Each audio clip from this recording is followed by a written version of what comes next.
West Indian parents at the PTA meeting. What I do is I write the homework down every day on that board. He doesn't copy it. Every day this boy on the game, he telling me he had homework. I gonna mash up that game, you know. Haitian parents at PTA meetings. Mr. Baptiste, between him and his friend, what's your friend name again?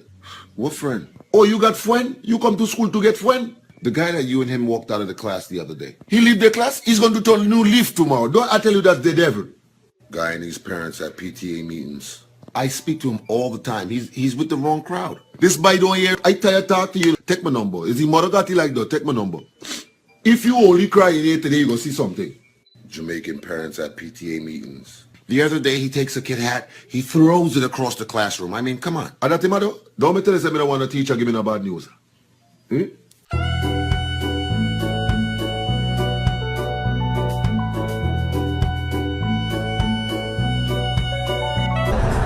What was it like transitioning here in America, having Caribbean parents? I know for me, it depends on hard. the age group, though. I think we made it very easy for the generations. Yes, I think we really opened the gates. We did. We opened the gates, but I feel like it's pop culture now. Right. No, but for the parents. Before that, remember we had to navigate through two situations. One, being immigrant children or children of immigrants, right? Yeah. So you're not American. We're not American. So you go to school and you don't fit in with the black Americans. Oh yes. Okay? Our parents were so brave.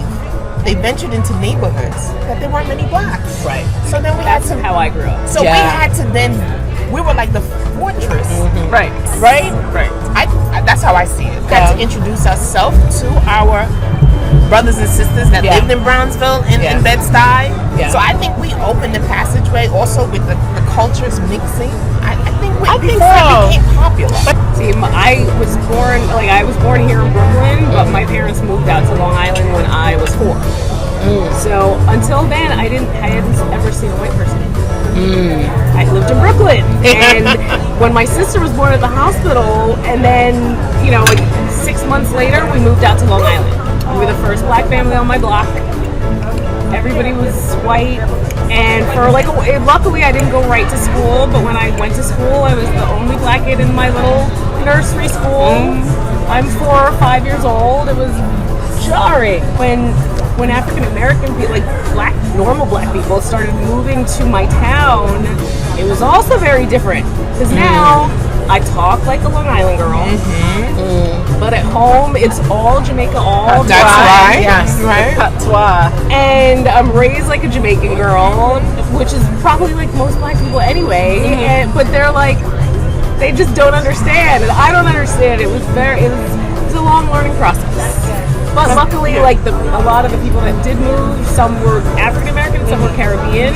Yeah. So my friends, when I was in grade school, I had a girl from Dominica, the small little one, not Dominican Republic. And one from Trinidad and one from Guyana, and so we had this little mix of friends. Which was all the little colors of the Caribbean rainbow. Right. So it worked out, but that was in high school. So exactly like high school. Mine was different. Because I grew up in Queens. First, it was Astoria. Which was very suburban at the time. Very much so. First, it was Astoria, then Jackson Heights. When we first moved into Jackson Heights, you still had the predominantly Irish neighborhood. But then we definitely got there when white flight started happening. Right. Yeah. So we get there, it's predominantly white, but the schools that she sent me to, it was about private school because Haitians Haitians do not send their children to public school. And I would put that on the table right now. They don't at all. Not at all. It's Catholic school, though. Not private. Catholic school. It had to be Catholic school. But she put me in Lutheran. She just wanted to make sure that she found a good Lutheran school.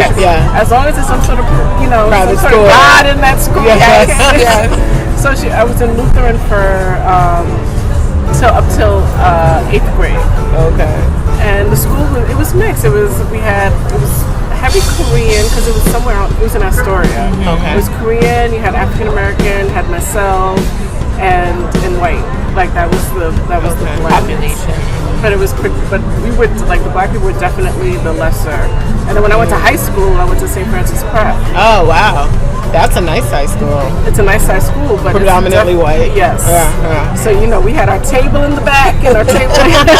So you still connected with African American exactly black kids that were there. Black kids that were there, but it was because Haitians are so send your child to Catholic school. Yeah, So there were a lot of Haitians in that school. It was in Fresh Meadows, but there were a lot of Haitians. Like I was just out with one of the girls that I knew from then the other day. Yeah. So there was that, but then there was also and we didn't have. There was the Haitian thing. Yeah. Like I feel like Haiti was just in an island of its own, literally. Because then there was the FDA that decided that Haitians, inherently have AIDS. Right. We went was through that that around era. that time We went frame? through that era. That was high school. That was like high school. Exactly. So a lot of kids were saying they were from St. Martin. They would change. Or they were from Guadeloupe. Or they were from Martinique. As opposed to anything but being absolutely. Haitian. But for some reason, we just felt really safe in our high school. So everybody knew whoever was Haitian. And we had no qualms about saying it. We went to school with Harvey from Bad Boy. Like he went to that high school as well. So it was just Harvey Pierre. Harvey Pierre. So we just had this cluster, and it was people from Nigeria, those are from Liberia. So we had this nice little group, and there were a lot of also Filipinos that were also in our high school. So we all just shared tables and just. Didn't you find you had to kind of clutch on to each other? Yeah. For dear life. Yeah. Especially because you were usually the minority and whatever. Well, what's interesting about that is that my mom sent me to Catholic school too. She tried the public schools. It just wasn't working for me. I just wasn't good with formalized education, period. My mom is like, I didn't come to this country for you to fail out. My whole life I heard I didn't come to this country for. So she put me in Catholic school, and my whole Catholic school life, everybody was in the Haitian clique. Because Haitians were dominant in the black kids in school. The dominant country was Haiti. So I always felt left out. Because they would get together and they would start talking in Creole, and I couldn't identify.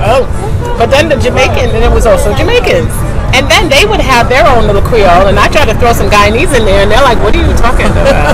And I just felt like, and even to this day, like a lot of my friends are still friends. Like the Haitian girls are still friends with each other. But I was the one lone Guyanese in that whole school, so I never really had anybody that I clicked with. Is she? I want to meet her. I want to be friends. You're also Americanized, though. I feel. Yeah, it's different now. Because we were first generation, so we were so Americanized. Were you? Yeah. But I feel like I spoke Creole when I got home with my grandmother. So that's different, Queens versus Brooklyn, though. Right. I feel Brooklyn. Yeah. You held true to those culture. That culture. The thing too, I think, although the Caribbean, our experience is not a language, but the dialect is different. Yeah. And I truly believe that was one of my hindrance in the educational system. Okay. We refer to things differently. We looked at things differently. And we had to learn to navigate through. We had to learn to navigate through the black experience, the white experience, the American experience. You would go home, you would speak with this accent that was off and on, because as soon as I left the house, I was American, 100%. Exactly. But as soon I couldn't even talk to my great aunts with an American accent. They would say Trinis, they would say, "Why are you yanking? Why are you yanking?"